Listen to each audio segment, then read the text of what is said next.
R ನಗರ ಕ್ಷೇತ್ರದಲ್ಲಿ ವಾಜಪೇಯಿ ಜನ್ಮ ಶತಮಾನೋತ್ಸವ ಕಾರ್ಯಕ್ರಮಕ್ಕೆ ತೆರಳುವ ಸಂದರ್ಭದಲ್ಲಿ ಮುನಿರತ್ನ ಮೇಲೆ ಮೊಟ್ಟೆ ಎಸೆದಂತ ಪ್ರಕರಣ ರಾಜಕೀಯ ಜಟಾಪಟಿಗೆ ಕಾರಣವಾಗಿದೆ. ನನ್ನ ಮೇಲೆ ಡಿಕೆ ಶಿವಕುಮಾರ್ ಹಾಗೂ ಸುರೇಶ್ ಹಾಗೂ ಹನುಮಂತರಾಯಪ್ಪ ಆಸಿಡ್ ದಾಳಿ ಮಾಡಿಸಿದ್ದಾರೆ, ನನ್ನನ್ನು ಕೊಲೆ ಮಾಡಲು ಸಂಚು ಮಾಡಿದ್ದಾರೆ ಅಂತ ಮುನಿರತ್ನ ಗಂಭೀರ ಆರೋಪ ಮಾಡಿದ್ದಾರೆ.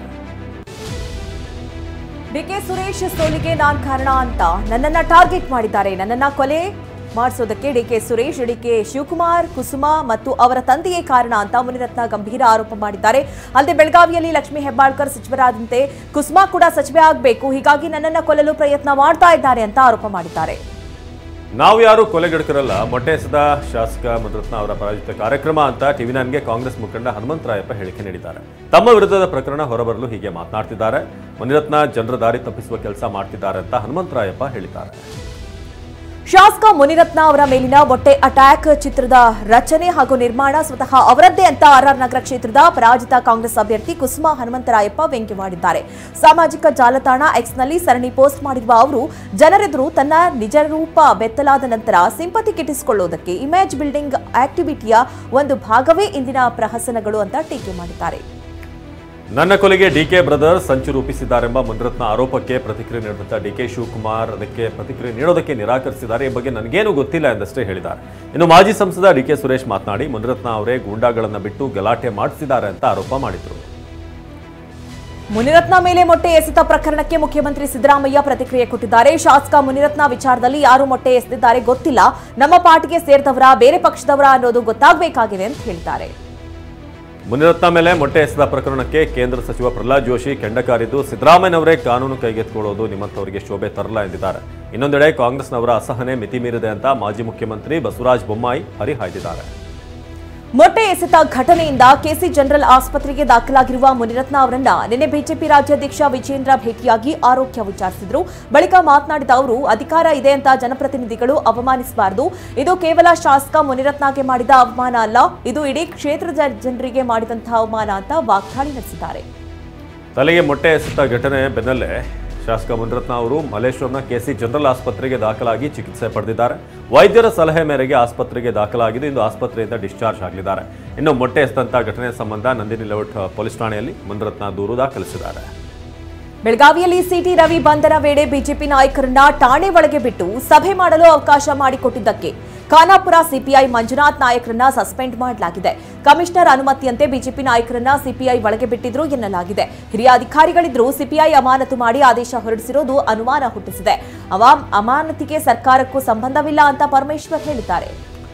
ಸಿಪಿಐ ಮಂಜುನಾಥ್ ನಾಯಕ್ ಅಮಾನತು ಖಂಡಿಸಿ ಬಿಜೆಪಿ, ಜೆಡಿಎಸ್, ದಲಿತ ಪರ ಹಾಗೂ ಕನ್ನಡ ಪರ ಸಂಘಟನೆಗಳು ಇಂದು ಖಾನಾಪುರ ಬಂದ್ಗೆ ಕರೆ ನೀಡಿವೆ. ಆದರೆ ಬಂದ್ ಮಾಡಬೇಡಿ ಅಂತ ಮಂಜುನಾಥ್ ನಾಯಕ್ ಮನವಿ ಮಾಡಿಕೊಂಡಿದ್ದಾರೆ. ಈ ಮಧ್ಯೆ ಬೆಳಗಾವಿಯ ಪೊಲೀಸ್ ಆಯುಕ್ತರ ಕಚೇರಿಗೆ ಭೇಟಿ ನೀಡಿದ ಬಿಜೆಪಿ ನಿಯೋಗ ಸಿಟಿ ರವಿ ಮೇಲೆ ಹಲ್ಲೆ ಮಾಡಿದವರನ್ನ ಅರೆಸ್ಟ್ ಮಾಡುವಂತೆ ಆಗ್ರಹಿಸಿದೆ. ಖಾನಾಪುರ ಸಿಪಿಐ ಮಂಜುನಾಥ್ ನಾಯಕ್ ಸಸ್ಪೆಂಡ್ ಮಾಡಿದ್ದಕ್ಕೆ ಕೇಂದ್ರ ಸಚಿವ ಪ್ರಹ್ಲಾದ್ ಜೋಶಿ ಟೀಕಾ ಪ್ರಹಾರ ನಡೆಸಿದ್ದಾರೆ. ಠಾಣೆಗೆ ಅಶೋಕ್ ಹೋಗಿ ಮಾತನಾಡಬಾರ್ದು ಅಂದ್ರೆ ಹೇಗೆ? ಪೊಲೀಸ್ ಕಮಿಷನರ್, ಎಸ್ಪಿ ಸಹ ಅಲ್ಲೇ ಇದ್ರು, ಅವರೇನ್ ಮಾಡ್ತಿದ್ರು? ಈ ತರಹ ನಡವಳಿಕೆ ಪ್ರಜಾಪ್ರಭುತ್ವದಲ್ಲಿ ನಡೆಯಲ್ಲ ಅಂತ ಕಿಡಿಕಾರಿದ್ದಾರೆ. ಖಾನಾಪುರ ಪಿಎಸ್ಐ ಸಸ್ಪೆಂಡ್ ವಿರುದ್ಧ ಬಿಜೆಪಿ ಕಿಡಿಕಾರಿದೆ. ಆದರೆ ಸರ್ಕಾರದ ಕ್ರಮವನ್ನು ಸಿಎಂ ಸಿದ್ದರಾಮಯ್ಯ ಸಮರ್ಥಿಸಿಕೊಂಡಿದ್ದಾರೆ. ಬಿಜೆಪಿಯವರು ಠಾಣೆಯಲ್ಲಿ ಸಭೆ ಮಾಡಬಹುದಾ ಅಂತ ಸಿದ್ದರಾಮಯ್ಯ ಕಿಡಿಕಾರಿದ್ದಾರೆ. ಇದಕ್ಕೆ ತಿರುಗೇಟು ನೀಡಿರುವ ಆರ್ ಅಶೋಕ್ ಪೊಲೀಸ್ ಠಾಣೆ ಕಾಂಗ್ರೆಸ್ ಅವರ ಅಪ್ಪಂದ ಅಂತ ಪ್ರಶ್ನೆ ಮಾಡಿದ್ದಾರೆ. ತಮ್ಮ ವಿರುದ್ಧ ಅಶ್ಲೀಲ ಪದ ಬಳಸಿಲ್ಲ ಅಂತ ಧರ್ಮಸ್ಥಳಕ್ಕೆ ಬಂದು ಆಣೆ ಪ್ರಮಾಣ ಮಾಡಲಿ ಅಂತ ಲಕ್ಷ್ಮೀ ಹೆಬ್ಬಾಳ್ಕರ್ ಸವಾಲ್ಗೆ ಸಿಟಿ ರವಿ ಪ್ರತಿಕ್ರಿಯೆ ಕೊಟ್ಟಿದ್ದಾರೆ. ಕಾನೂನಾತ್ಮಕ ರಾಜಕೀಯ ಹೋರಾಟ ಮುಗಿಲಿ, ಧರ್ಮಸ್ಥಳಕ್ಕೂ ಹೋಗ್ತೇನೆ, ಸವದತ್ತಿ ಎಲ್ಲಮ್ಮ ಬಳಿಗೂ ಹೋಗ್ತೇನೆ ಎಂದಿದ್ದಾರೆ. ಕುಂದಾನಗರಿ ಬೆಳಗಾವಿಯಲ್ಲಿ ಅಖಿಲ ಭಾರತ ಕಾಂಗ್ರೆಸ್ ಅಧಿವೇಶನ ಶತಮಾನೋತ್ಸವ ಕಾರ್ಯಕ್ರಮ ನಡೀತಿದೆ. ಇಡೀ ನಗರ ಮಧುವಣಿಗೆತ್ತಿಯಂತೆ ಸಿಂಗಾರಗೊಂಡಿದೆ. ವಿದ್ಯುತ್ ದೀಪಾಲಂಕಾರದಿಂದ ರಸ್ತೆಗಳು ಜಗಮಗಿಸ್ತಾ ಇವೆ. ಗಾಂಧಿ, ಕೆಂಪುಕೋಟೆ ಮತ್ತಿತರ ಆಕೃತಿಗಳು ಲೈಟಿಂಗ್ಸ್ ಇಂದ ಕಂಗೊಳಿಸ್ತಾ ಇವೆ. ಇನ್ನು ರಸ್ತೆ ಉದ್ದಕ್ಕೂ ಕೂಡ ಕಾಂಗ್ರೆಸ್ ನಾಯಕರ ಬೃಹತ್ ಕಟೌಟ್ಗಳು ರಾರಾಜಿಸುತ್ತಿವೆ. 1924 ಡಿಸೆಂಬರ್ 26ರಂದು ಭಾರತದ ಪಾಲಿಗೆ ಮಹತ್ವದ ದಿನ. ಆ ದಿನ ರಾಷ್ಟ್ರಪಿತ ಮಹಾತ್ಮ ಗಾಂಧಿ ಬೆಳಗಾವಿಯಲ್ಲಿ ನಡೆದ ಅಖಿಲ ಭಾರತ ಕಾಂಗ್ರೆಸ್ ಅಧಿವೇಶನದ ಅಧ್ಯಕ್ಷತೆ ವಹಿಸಿದ್ರು. ಈ ಐತಿಹಾಸಿಕ ಕಾರ್ಯಕ್ರಮಕ್ಕೆ ಇಂದಿಗೆ 100 ವರ್ಷ ತುಂಬುತ್ತಾ ಇದೆ. ಹೀಗಾಗಿ ರಾಜ್ಯ ಸರ್ಕಾರ ಮತ್ತು ಕಾಂಗ್ರೆಸ್ ಬೆಳಗಾವಿಯಲ್ಲಿ ಶತಮಾನೋತ್ಸವ ಕಾರ್ಯಕ್ರಮ ಹಮ್ಮಿಕೊಂಡಿದೆ. ಇಂದು ಮತ್ತು ನಾಳೆ 2 ದಿನಗಳ ಕಾಲ ಸಮಾರಂಭ ನಡೆಯಲಿದೆ. ಬೆಳಗಾವಿಯಲ್ಲಿ ಈಗಾಗಲೇ ರಾಜ್ಯ ಕಾಂಗ್ರೆಸ್ ಉಸ್ತುವಾರಿ ಸುರ್ಜೇವಾಲಾ, ಸಿಎಂ ಸಿದ್ದರಾಮಯ್ಯ, ಡಿಸಿಎಂ ಡಿಕೆ ಶಿವಕುಮಾರ್ ಆದಿಯಾಗಿ ಸಚಿವರ ದಂಡೆ ಬೀಡು ಬಿಟ್ಟಿದೆ ಎಂದು ಎಐಸಿಸಿ ಅಧ್ಯಕ್ಷ ಮಲ್ಲಿಕಾರ್ಜುನ್ ಖರ್ಗೆ, ಸೋನಿಯಾ ಗಾಂಧಿ, ಲೋಕಸಭೆಯ ವಿಪಕ್ಷ ನಾಯಕ ರಾಹುಲ್ ಗಾಂಧಿ, ಪ್ರಿಯಾಂಕಾ ಗಾಂಧಿ ಸೇರಿ ಪ್ರಮುಖ ನಾಯಕರು ಆಗಮಿಸುತ್ತಿದ್ದಾರೆ. 140ಕ್ಕೂ ಹೆಚ್ಚು ಸಂಸದರು, ಕಾಂಗ್ರೆಸ್ನ ಆಡಳಿತ ಇರುವಂತಹ ರಾಜ್ಯದ ಸಿಎಂಗಳು, ಎಲ್ಲಾ ರಾಜ್ಯಗಳ ಪ್ರದೇಶ ಕಾಂಗ್ರೆಸ್ ಅಧ್ಯಕ್ಷರು, ಶಾಸಕರು ಸೇರಿ ದೇಶದೆಲ್ಲೆಡೆ ಕಾಂಗ್ರೆಸ್ನ ಪ್ರಮುಖ ನಾಯಕರು ಪಾಲ್ಗೊಳ್ಳಲಿದ್ದಾರೆ. ಇಂದು ಬೆಳಗ್ಗೆ 10 ಗಂಟೆಗೆ ಟಿಳಕವಾಡಿಯಲ್ಲಿರುವ ವೀರಸೌಧದಲ್ಲಿ ಮಹಾತ್ಮ ಗಾಂಧಿ ಪುತ್ಥಳಿ ಅನಾವರಣ ಕಾರ್ಯಕ್ರಮ ನಡೆಯಲಿದೆ. ಬಳಿಕ ಕಾಂಗ್ರೆಸ್ ನಾಯಕರ ಫೋಟೋ ಸೆಷನ್ ನಡೆಯಲಿದೆ. 10:45ಕ್ಕೆ ಸರ್ದಾರ್ ಮೈದಾನದಲ್ಲಿ ಖಾದಿ ಉತ್ಸವ ಮತ್ತು ಮಳಿಗೆಗಳ ಉದ್ಘಾಟನೆ. ಬೆಳಗ್ಗೆ 11:15ಕ್ಕೆ ರಾಮತೀರ್ಥದಲ್ಲಿ ಗಂಗಾಧರ್ ರಾವ್ ದೇಶಪಾಂಡೆ ಸ್ಮಾರಕ ಭವನ ಉದ್ಘಾಟನೆ. ನಂತರ ಗಾಂಧಿ ಅಧಿವೇಶನ ಮಾಡಿದ್ದ ಸ್ಥಳ ಕಾಂಗ್ರೆಸ್ ಬಾವಿಗೂ ಕೂಡ ಭೇಟಿ ನೀಡಿದ್ದಾರೆ. ಮಧ್ಯಾಹ್ನ 3 ಗಂಟೆಗೆ ಬೆಳಗಾವಿಯ ಟಿಳಕವಾಡಿಯಲ್ಲಿ ಎಐಸಿಸಿ ಕಾರ್ಯಕಾರಿಣಿ ಸಭೆ ನಡೆಯಲಿದೆ. ಎಲ್ಲಾ ಕಾರ್ಯಕ್ರಮದ ಬಳಿಕ ಸಂಜೆ ಖರ್ಗೆ ಅವರಿಂದ ಕೈ ನಾಯಕರಿಗೆ ಡಿನ್ನರ್ ಪಾರ್ಟಿ ಆಯೋಜಿಸಲಾಗಿದೆ. ಇಂದು ರಾತ್ರಿ ಬೆಳಗಾವಿಯ ಸರ್ಕ್ಯೂಟ್ ಹೌಸ್ನಲ್ಲಿ ಸೋನಿಯಾ ಗಾಂಧಿ, ಪ್ರಿಯಾಂಕಾ ರಾಹುಲ್ ವಾಸ್ತವ್ಯ ಹೂಡಲಿದ್ದಾರೆ. ಇನ್ನು ನಾಳೆ ಬೆಳಿಗ್ಗೆ 10:30ಕ್ಕೆ ಸುವರ್ಣಸೌಧದಲ್ಲಿ ಮಹಾತ್ಮ ಗಾಂಧಿ ಪುತ್ಥಳಿ ಅನಾವರಣ ನಡೆಯಲಿದೆ. ಮಧ್ಯಾಹ್ನ 12 ಗಂಟೆಗೆ ಸುವರ್ಣಸೌಧದಲ್ಲಿ ಬ್ಯಾಂಕ್ವೆಟ್ ಹಾಲ್ನಲ್ಲಿ ಭೋಜನದ ವ್ಯವಸ್ಥೆ ಇದೆ. ನಾಳೆ ಮಧ್ಯಾಹ್ನ 1 ಗಂಟೆಗೆ ಸಿಪಿಎಝೆಡ್ ಮೈದಾನದಲ್ಲಿ ಶತಮಾನೋತ್ಸವದ ಬೃಹತ್ ಸಮಾವೇಶ ನಡೆಯಲಿದೆ. ಬೆಳಗಾವಿ ಜಿಲ್ಲೆಯಾದ್ಯಂತ ಇಂದು ಮತ್ತು ನಾಳೆ ಶಾಲೆ ಮಾತ್ರ ರಜೆ ಘೋಷಣೆ ಮಾಡಲಾಗಿದೆ.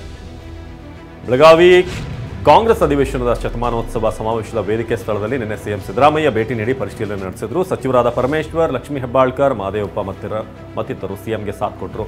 ನಂತರ ಮಾತನಾಡಿದ ಸಿಎಂ ಬಿಜೆಪಿ ಟೀಕೆಗೆ ತಿರುಗೇಟು ನೀಡಿದರು. ಬೆಳಗಾವಿಯಲ್ಲಿ ಕಾಂಗ್ರೆಸ್ ಅಧಿವೇಶನದ ಶತಮಾನೋತ್ಸವ ನಕಲಿ ಗಾಂಧಿಗಳು ಮಾಡ್ತಾ ಇರುವುದು ಅಂತ ಟೀಕಿಸಿರುವ ಬಿಜೆಪಿಗೆ ಡಿಸಿಎಂ ಡಿಕೆ ಶಿವಕುಮಾರ್ ತಿರುಗೇಟು ಕೊಟ್ಟಿದ್ದಾರೆ. ನಿನ್ನೆ ಬೆಳಗಾವಿಯಲ್ಲಿ ಸಚಿವರು, ಶಾಸಕರ ಜೊತೆ ಸಭೆ ನಡೆಸಿ ಕಾರ್ಯಕ್ರಮಕ್ಕೆ ಎಲ್ಲಾ ವ್ಯವಸ್ಥೆ ಅಚ್ಚುಕಟ್ಟಾಗಿ ಮಾಡುವಂತೆ ಸೂಚಿಸಿದ್ರು. ಬಳಿಕ ಮಾತನಾಡಿದ ಅವರು, ಗಾಂಧಿ ಬಗ್ಗೆ ಮಾತನಾಡಲು ಬಿಜೆಪಿಯವರಿಗೆ ಯಾವುದೇ ಹಕ್ಕಿಲ್ಲ ಅಂತ ಕೊಟ್ಟಿದ್ರು. ಕಾಂಗ್ರೆಸ್ನ ಬೆಳಗಾವಿ ಕಾರ್ಯಕ್ರಮಕ್ಕೆ ಬಿಜೆಪಿ ಕುಹಕವಾಡಿದೆ. ಬಿಎಲ್ ಸಂತೋಷ್, ಇದು ಕಾಂಗ್ರೆಸ್ನ ಪ್ರಹಸನ ಅಂತ ವ್ಯಂಗ್ಯವಾಡಿದ್ದಾರೆ. ರಾಷ್ಟ್ರಪಿತ ಮಹಾತ್ಮ ಗಾಂಧೀಜಿ ಹೆಸರಿನಲ್ಲಿ ನಕಲಿ ಗಾಂಧಿಗಳ ವೈಭವೀಕರಣ ಆಗ್ತಿದೆ ಅಂತ ಮಾಜಿ ಸಿಎಂ ಯಡಿಯೂರಪ್ಪ, ಅಶೋಕ್ ಮತ್ತು ಈರಣ್ಣ ಕಡಾಡಿ ಮತ್ತಿತರರು ಕಿಡಿಗಾರಿದ್ದಾರೆ. ಮೈಸೂರಿನ ಹೃದಯ ಭಾಗದಲ್ಲಿರುವ ಒಂಟಿಕೊಪ್ಪಲ್ ಲಕ್ಷ್ಮೀ ವೆಂಕಟೇಶ್ವರ ದೇವಸ್ಥಾನದಿಂದ ರಾಯಲ್ ಇನ್ ಹೋಟೆಲ್ವರೆಗಿನ ರಸ್ತೆಗೆ ಸಿದ್ದರಾಮಯ್ಯ ಆರೋಗ್ಯ ರಸ್ತೆ ಅಂತ ಹೆಸರಿಡಲು ಮೈಸೂರು ನಗರ ಪಾಲಿಕೆ ಮುಂದಾಗಿದೆ. ಇದಕ್ಕೆ ಬಿಜೆಪಿಯಲ್ಲಿ ಮಿಶ್ರ ಪ್ರತಿಕ್ರಿಯೆ ವ್ಯಕ್ತವಾಗಿದೆ. ಮಹಾರಾಜರ ಕುಟುಂಬದ ಹೆಸರು ಬದಲಿಸಬಾರದು ಅಂತ ಅಶೋಕ್ ಹೇಳಿದ್ರೆ, ಹೆಸರಿಟ್ರೆ ತಪ್ಪೇನಿಲ್ಲ ಅಂತ ಬೊಮ್ಮಾಯಿ ಮತ್ತು ಪ್ರತಾಪ್ ಸಿಂಹ ಬ್ಯಾಟಿಂಗ್ ಮಾಡಿದೆ. ಜಮ್ಮು ಕಾಶ್ಮೀರದಲ್ಲಿ ಕಂದಕಕ್ಕೆ ಸೇನಾ ವಾಹನ ಉರುಳಿ 5 ಯೋಧರು ಹುತಾತ್ಮರಾಗಿದ್ದಾರೆ. ಇದರಲ್ಲಿ ರಾಜ್ಯದ 3 ಯೋಧರು ಸೇರಿದ್ದಾರೆ. ಬಾಗಲಕೋಟೆಯ ಮಹಾಲಿಂಗಪುರದ ಯೋಧ ಮಹೇಶ್ ಮಾರಿಗೊಂಡ, ಉಡುಪಿ ಜಿಲ್ಲೆ ಕುಂದಾಪುರದ ಅನೂಪ್, ಬೆಳಗಾವಿಯ ಸಾಮ್ರಾ ದಯಾನಂದ ತಿರಕನ್ನವರ್ ಹುತಾತ್ಮರಾಗಿದ್ದು 3 ಪಾರ್ಥಿವ ಶರೀರಗಳನ್ನು ತವರಿಗೆ ತರಲಾಗಿದೆ. ಹುತಾತ್ಮ ಯೋಧ ಮಹೇಶ್ ಮೊದಲು ಹಿಮಾಚಲ ಪ್ರದೇಶದಲ್ಲಿ ಸೇವೆ ಸಲ್ಲಿಸಿದ್ರು. ಆಗ ಪತ್ನಿ ಲಕ್ಷ್ಮಿ ಜೊತೆಗೆ ಅಲ್ಲೇ ವಾಸವಾಗಿದ್ರು. ಆದರೆ ಇತ್ತೀಚೆಗೆ ಜಮ್ಮು ಕಾಶ್ಮೀರಕ್ಕೆ ವರ್ಗಾವಣೆಯಾಗಿತ್ತು. ಹೀಗಾಗಿ ಪತ್ನಿಯನ್ನ ಊರಿಗೆ ಕಳಿಸಿದ್ರು. ಮೊನ್ನೆ ಬೆಳಿಗ್ಗೆಯಷ್ಟೇ ಪತ್ನಿ ಲಕ್ಷ್ಮಿ ಊರು ಸೇರಿದ್ದಾರೆ. ಫೋನ್ನಲ್ಲಿ ಪತಿ ಜೊತೆಗೂ ಮಾತನಾಡಿದ್ದಾರೆ. ರಾತ್ರಿ ಆಗುವಷ್ಟರಲ್ಲಿ ಪತಿ ಇನ್ನಿಲ್ಲ ಅನ್ನೋ ಸುದ್ದಿ ಬರಸಿಡಿಲಿನಂತೆ ಎರಗಿದೆ ಅಂತ ಕಣ್ಣೀರು ಹಾಕಿದ್ದಾರೆ. ಇದ್ದ ಒಬ್ಬನೇ ಮಗನನ್ನ ದೇವರು ಕಿತ್ಕೊಂಡ ಅಂತ ಕುಂದಾಪುರದ ಯೋಧ ಅನೂಪ್ ತಾಯಿ ಚಂದು ಪೂಜಾರ್ತಿ ಕಣ್ಣೀರು ಹಾಕಿದ್ದಾರೆ. ಸೇನೆಯಲ್ಲಿ ಇದ್ಕೊಂಡೇ 2 ಅಕ್ಕಂದರಿಗೆ ಮದುವೆ ಮಾಡಿಸಿದ್ದ. ಈಗ 2 ವರ್ಷದ ಹೆಣ್ಣು ಮಗು ಇದೆ. ಅಣ್ಣಪ್ಪನ ಹೆಸರು ಇಡ್ತೇನೆ ಅಂತ ಹರಕೆ ಹೊತ್ತಿದ್ದೆ. ಆದ್ರೆ ಈಗ ನನ್ನ ಮಗನನ್ನ ದೇವರು ಕಸ್ಕೊಂಡಿದ್ದಾರೆ ಅಂತ ಗೋಳಾಡಿದ್ದಾರೆ. ಬೆಳಗಾವಿ ತಾಲೂಕಿನ ಸಾಂಬ್ರಾ ಗ್ರಾಮದ ದಯಾನಂದ ಕೂಡ ಹುತಾತ್ಮರಾಗಿದ್ದಾರೆ. ಸುಬೇದಾರ್ ಆಗಿ ಸೇನೆಯಲ್ಲಿ ಸೇವೆ ಸಲ್ಲಿಸ್ತಾ ಇದ್ದ ದಯಾನಂದ ಕೆಲ ದಿನಗಳ ಹಿಂದೆ ಪಂತಬಾಳೆಕುಂದ್ರಿ ಗ್ರಾಮದಲ್ಲಿ ಹೊಸ ಮನೆ ಕಟ್ಟಿ ಶಿಫ್ಟ್ ಆಗಿದ್ರು. 23 ವರ್ಷಗಳಿಂದ ಸೇನೆಯಲ್ಲಿ ಸೇವೆ ಸಲ್ಲಿಸ್ತಾ ಇದ್ದ ದಯಾನಂದ್ ಪತ್ನಿ ಮತ್ತು 2 ಮಕ್ಕಳನ್ನ ಅಗಲಿದ್ದಾರೆ. ಕೋಲಾರ ಜಿಲ್ಲಾಧಿಕಾರಿ ಅಕ್ರಮ್ ಪಾಷಾರನ್ನ ದಿಢೀರ್ ವರ್ಗಾವಣೆ ಮಾಡಲಾಗಿದೆ. ಮಾಜಿ ಸ್ಪೀಕರ್ ರಮೇಶ್ ಕುಮಾರ್ ಅರಣ್ಯ ಭೂಮಿ ವಿವಾದ, ಡಿಸಿಸಿ ಬ್ಯಾಂಕ್ ಚುನಾವಣೆಗೆ ಅಡ್ಡಿ, ಕೋಮಲ್ ಚುನಾವಣೆಯಲ್ಲಿ ಸಹಕರಿಸಿಲ್ಲ ಅನ್ನೋ ಕಾರಣಕ್ಕೆ ಜಿಲ್ಲೆಯ ಕಾಂಗ್ರೆಸ್ ನಾಯಕರು ವರ್ಗಾವಣೆ ಮಾಡಿದ್ದಾರೆ. ಇನ್ನು ಕೋಲಾರ ನೂತನ ಡಿಸಿಯಾಗಿ ಎಂಆರ್ ರವಿ ವರ್ಗಾವಣೆಗೊಂಡಿದ್ದಾರೆ. ರಾಜಸ್ಥಾನದ ಕೋಪುಟ್ಲಿ ಗ್ರಾಮದಲ್ಲಿ ಕೊಳವೆ ಬಾವಿಗೆ ಬಿದ್ದಿರುವಂತಹ ಬಾಲಕಿಯ ರಕ್ಷಣಾ ಕಾರ್ಯ 3 ದಿನದಿಂದ ನಡೀತಿದೆ. ಆರಂಭಿಕ ರಕ್ಷಣಾ ಕಾರ್ಯದ ನಂತರ ಜಿಲ್ಲಾಡಳಿತ ರಾಟ್ ಮೈನರ್ಸ್ ಮೊರೆ ಹೋಗಿದೆ. ಇಕ್ಕಟ್ಟಾದ ಮೈನಿಂಗ್ಗಳಲ್ಲಿ ಚಿಕ್ಕ ಚಿಕ್ಕ ಹೋಲ್ಗಳನ್ನು ಕೊರೆದು ಕಾರ್ಯಾಚರಣೆ ನಡೆಸುವಂತ ರ್ಯಾಟ್ ಮೈನರ್ಸ್ಗಳ ಸಹಾಯ ಪಡೆದು ಬಾಲಕಿಯ ರಕ್ಷಣಾ ಕಾರ್ಯಾಚರಣೆ ಮುಂದುವರಿದಿದೆ.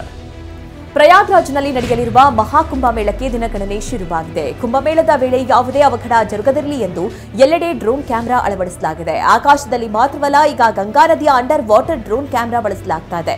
ಯಾರಾದರೂ ನೀರಲ್ಲಿ ಬಿದ್ದು ಮುಳುಗಿದ್ರೆ ತಕ್ಷಣವೇ ಅವರ ರಕ್ಷಣೆಗೆ ಈ ಡ್ರೋನ್ಗಳು ಸಹಾಯ ಮಾಡುತ್ತೆ. ಪಂಜಾಬ್ನಲ್ಲಿ 18 ತಿಂಗಳೊಳಗೆ 11 ಮಂದಿಯನ್ನ ಕೊಲೆ ಮಾಡಿದ್ದ ಸೀರಿಯಲ್ ಕಿಲ್ಲರ್ ರಾಮ್ ಸ್ವರೂಪ್ ಬೆಚ್ಚಿ ಬೀಳಿಸುವ ವಿಚಾರ ಬಾಯ್ಬಿಟ್ಟಿದ್ದಾನೆ.